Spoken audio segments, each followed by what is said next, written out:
যতই দুর্যোগ আসুক, অশান্তি আসুক, বিপত্তি আসুক, আমরা প্রাণ দিয়ে লড়াই করি আমাদের বাইরের পৃথিবীর সাথে। আমরা প্রাণ দিয়ে দিই, সময় দিয়ে দিই। হয়তো পরিবারের সবাই একজোট হয়ে বা বন্ধু বান্ধবরা সবাই একজোট হয়ে তার মোকাবিলা করি।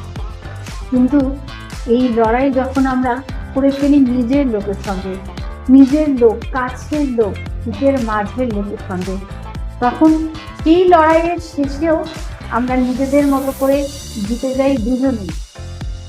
শুধু গোহারা হেরে যায় সম্পর্কটা। সেই সম্পর্ক চুপ করে ঘরের এক কোনায় পড়ে থাকে। তারপর একদিন মিউনিসিপ্যালিটির আবর্জনা ফেলার গাড়ি এসে হাত পা বেঁধে সেই সম্পর্ককে নিয়ে যায়, চলে যায় ভাগাড়ে। ভাগাড়ে দেখা যায় পড়ে আছে শুকনো সাদা ফুলের মালা, লাল গোলাপের ছোড়া আর অল্প একটুখানি সিঁদুর।